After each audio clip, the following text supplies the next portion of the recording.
चाहे नेहा हो, चाहे सपना हो, इनके लिए एक फीलिंग है मेरे मन में। आपने क्या उखाड़ लिया, क्या कर लिया? मेरे को एक चीज बता दो, मैं अभी घुटने टेक दूंगी। मैं आपकी गैंग में आपके बराबर सपोर्ट में खड़ी रहूंगी। आप बताओ आपने क्या उखाड़ लिया उसके फेवर में वीडियो बना बना के? कुछ नहीं उखाड़ा, और बर्बाद कर दिया अच्छे खासे सिचुएशन को, जो कभी बन भी सकती थी। अब नहीं बन पाएगी। लेकिन मैंने ये देख लिया कि मैंने सपना के टॉपिक पे ज़्यादा बात करना ज़रूरी नहीं समझा। फिर भी लोगों ने ड्रैग कर करके मैं जो भी उनको बद्दुआ देनी थी, जो उनको बैड कमेंट करने थे मेरे चैनल में, जो भी करना था वो कर ही रहे हैं ऑलरेडी। मेरा कोई हेट, कोई निगेटिविटी, कोई हर्ट फीलिंग किसी भी औरत या सपना के लिए तो खास कर नहीं है। उसकी मासूम बच्चियां मुझे भी, मैं जताती नहीं हूँ, आप लोग बोल बोल के दिखाते हैं, बस फर्क इतना है। मगर उसकी बच्चियों के लिए पीठ पीछे मैं भी दुआ करती हूँ कि भगवान इनका भविष्य उज्जवल करना, बहुत उज्जवल करना, और इनकी माँ का साया सदैव इनके साथ बना रहे। आप लोगों ने सपोर्ट करके कुछ नहीं करा और चीजों को आपने बिगाड़ दिया। इस तरह से बिगाड़ दिया कि अब वो परिवार रूपी माला बन ही नहीं सकती। क्योंकि मुझे नहीं पता आप कौन से वीडियो में कौन सी सपना को, सपना के कौन से रूप को देख रहे हो, मैं नहीं समझ पा रही हूं। उसकी जलन आपको दिख रही है कि सपना के साथ बुरा हुआ इसलिए उसको जलन हो रही है। आपको यह दिख रहा है कि सपना के साथ गलत हुआ, लेकिन आज भी सपना अपने परिवार के लिए, उस घर से पैर निकालने के लिए कितना तड़प रही है, अपने परिवार से दोबारा मिलने के लिए कितना तड़प रही है, वो आप देख ही नहीं पा रहे हो। कभी ठंडे दिमाग से सोचना, किसी को सपोर्ट करना हमेशा उसकी हाँ में हाँ मिलाना नहीं होता है। मैं करण और दुर्योधन वाली दोस्ती नहीं करती हूँ कि मेरा दोस्त गलत भी हो तो भी मैं दोस्त के साथ ही रहूंगी, चाहे मैं भी मर जाऊं, दोस्त भी मर जाए, दोस्त की पूरी सेना मर जाए। मैं करण और दुर्योधन की दोस्ती पे भरोसा नहीं करती। मैं कृष्ण और अर्जुन की दोस्ती पे भरोसा करती हूँ कि अगर मेरा दोस्त कभी कमजोर पड़े तो मैं उसे बोलूं कि नहीं, यहाँ पे तू सही है और यहाँ पे तू गलत है, ये तू कर। मेरा ये फंडा है और मैं लाइफ में इसी के साथ आगे बढ़ती हूँ। और आज तक मैंने अपनी लाइफ में जो भी किया है, जैसी भी बनी हूँ, जैसी भी रही हूँ, वो मैंने इसी सिद्धांत के साथ किया है।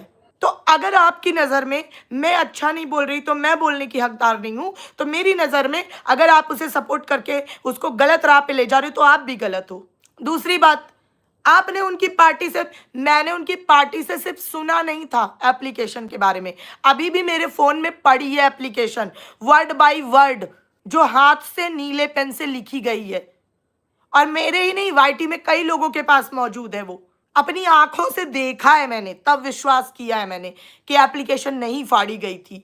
एक चीज आपने और बोली कि वो क्या बोलते हैं, आपका जो प्रोफेशन है तो आपको तो पता ही होगा, पता होना चाहिए पहले से कि इस तरह के सास ससुर होते हैं, बहुओं के साथ ये सब गलत होता है। तो मेरा अगर प्रोफेशन के वाइज अगर मैं देखने पे आऊँ तो ऐसी ऐसी बहुएं भी देखी हैं मैंने कि जो ये शर्त की वजह से मुकदमे डाल देती हैं, कभी कभी जब पति भी हाथ में नहीं आता है इस वजह से मुकदमे डाल देती हैं कि सास ससुर को इतना प्रताड़ित करेंगे कि पति परेशान होकर सास ससुर को घर से निकाल दे। इससे भी बहुत कट्टर गलत करने वाली भी बहुएं देखी हैं। यहाँ पे मेरा मतलब बिल्कुल सपना से नहीं है, यहाँ पे मेरा मतलब बिल्कुल उनके सास ससुर से नहीं है। मैं सिर्फ इस चीज के साथ हूँ कि दोनों किसी तरह से उनका परिवार फिर से पहले जैसा हंसता खेलता हो जाए। और इसीलिए मैं शुरू से मेरी जो सलाह थी मैं यही दे रही थी कि जितना वाईटी में आएगा उतना ये गंदा होता जाएगा, खराब होता जाएगा, बर्बाद होता जाएगा। वो एप्लीकेशन मैंने पढ़ी है, उसमें एक लाइन में लिखा है कि मेरे पति को मेरे ससुराल वालों ने मार डाला, बाकी पूरी ऊट पटांग चीजें भरी हुई हैं उस एप्लीकेशन में। सपना अभी भी अपने घर परिवार के लिए तड़प रही है कि सपना आज भी इस गलती पे सिर्फ पछता रही है कि मैंने घर क्यों छोड़ा, और उसका इस गलती पे पछतावा इस बात का सबसे बड़ा प्रमाण है कि वो जो भी आज ये कह रही है वो पता नहीं किसके बहकावे में, कुछ जलन से या क्या। कभी कभी हो जाता है यार, हम दुखी होते हैं ना तो हमें ऐसा लगता है कि कभी कभी हम नेगेटिव भी हो जाते हैं दुख में। मैंने एक वर्ड सुना था उनके मुंह से, और मुझे कहीं न कहीं वो चीज़ हिट भी की थी। लेकिन कल मैं दूसरे टॉपिक पे इतना वो हो गई कि मैं उस बारे में बात नहीं कर पाई। उन्होंने बोला कि मैं सपना का साथ खुल के इसलिए नहीं दे पा रही हूँ क्योंकि वो कब पीछे हो चली जाएगी, मुझे इस बात पे भरोसा है कि वो कभी भी बैक फुट पे जा सकती है। तो वो उसकी फैमिली मेंबर है, उसने कुछ तो एक्सपीरियंस किया होगा। और यही बात जब हम कुछ लोग बोल रहे थे कि इस चीज़ को मत लाइए, अगर करना भी है तो बैक ऑफ द वाइट ही करिए, अगर आपको न्याय रियल में चाहिए। तो फिर हम कैसे गलत थे? आज वही बात क्यों हो गई? आपने कहा हर इंसान आपकी तरह बोल्ड नहीं होता। आप प्रोफेशनली स्ट्रांग हैं, आप माइंड से स्ट्रांग है, सपना भोली-भाली है। आपको मैं बताऊं, अभी आपको मेरे बारे में कुछ नहीं पता और ज़्यादा मैं बताऊंगी भी नहीं। लेकिन इतना ज़रूर बता दूं कि जब मैं भी शादी करके आई थी ना, तो 19 साल की एक सीधी-सादी मतलब एक कस्बे से आई हुई लड़की थी। जब तक मेरा पहला बेटा नहीं हो गया ना, अपने घर में साड़ी पहन के रहती थी मैं। परिस्थितियां इंसान को मजबूत बनाती है, लेकिन अगर हम बनना चाहें तब सिर्फ किसी के लिए सिंपैथी दिखा देना, आप उसे कभी नहीं मजबूत होने देंगे। हमेशा ठोकर लग के ही इंसान मजबूत होता है। और सपना को अगर अकेले जीवन बिताना है तो उसको मजबूत बनना पड़ेगा। आप लोग उसे सिंपैथी देने के बजाय उसे मजबूत बनाने में कोशिश करिए, उसको मोटिवेट करिए। किसी चीज से घबराना सोल्यूशन नहीं होता है, किसी चीज से जरा 2 कदम चल के गिर जाना सोल्यूशन नहीं होता है। मैं जब आई थी शादी करके तब से नहीं मैं एडवोकेट थी।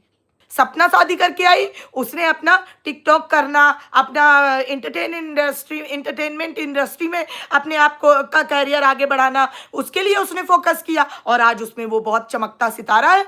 मैंने अपनी पढ़ाई लिखाई, अपने आप को बेसिक तरीके से मजबूत करने का चुनाव किया और आज मैं उसमें स्ट्रांगली हूँ। हर बात बस मुंह खोल के बोल देना जरूरी नहीं होता है। कभी आप लोग जितने भी लोग बोल रहे हो, आप लोग सिर्फ फील कर रहे हो यार। क्या जानते हो आप ये सिंगल लाइफ और इसके बारे में? अगर कोई रोने लगे उसको हर बार यही कहना कि अरे ना ना मेरा बच्चा तू बहुत अच्छा है, बहुत अच्छा, तो वो हर बार रोएगा। और अगर कोई इंसान रो रहा है ना, अगर आप उसको कहोगे कि अच्छा ऐसा हुआ, इस बात से दुख हुआ है, रोना है, कोई बात नहीं, एक बार जी खोल के रो लो, लेकिन ठीक है, ये समस्याओं से ही जीवन बना है, आगे बढ़ना चाहिए। 2 बेटियां हैं उसकी, अगर वो मजबूत नहीं बनी, यही बात मैंने नेहा के केस में कही थी कि अगर आज वो मजबूत नहीं बनेगी, वो मजबूती से अपनी जवाब नहीं देगी इस पूरे ऑडियंस को, ऑडियंस मतलब समाज नहीं जवाब देगी, तो वो अपनी बेटी को मजबूत होना कभी नहीं सिखा पाएगी। अगर आप चाहें तो बहुत सारे आपके मिलने वाले लोगों के पास मेरा नंबर है, आप आइए, मैं पूरा केस आपका फ्री में करूंगी और किसी को वाईटी पे खबर भी नहीं होने दूंगी। आपके मथुरा से 2 घंटे का रास्ता है, कानपुर बहुत दूर नहीं है। मैं सिर्फ ऐसे प्यार से बस आंसू पोंछ के हर बार उसको रोने के लिए नहीं छोड़ूंगी। क्यों हार मानी आपने? बिल्कुल नहीं माननी थी। ठोकरें खाकर ही जीवन में इंसान मजबूत बनता है। और एक सिंगल महिला के रूप में अगर जो भी औरत, यहाँ पे सपना या किसी भी इन्फ्लुएंसर की बात नहीं हो रही है, जो भी महिला सिंगल लाइफ में अपने बच्चों को पालना चाहती है, चाहे वो डिवोर्सी हो, चाहे वो विधवा हो, चाहे जैसे हो, उसे मजबूत बनना पड़ेगा। आंसू बहाना कभी कमजोरी नहीं होती है। तो यही सलाह मैंने उसको भी दी थी कि समय बहुत बड़ा बदलाव लाता है इंसान के जीवन में। अगर मैंने खाना बनाया और गरम गरम मैंने खाया तो मेरा मुंह जलेगा, फिर 4 दिन में खाना नहीं खा पाऊंगी। अब इसका मतलब अच्छी तरह से समझ लेना। तो वो होता है जीवन पति के जाने के बाद।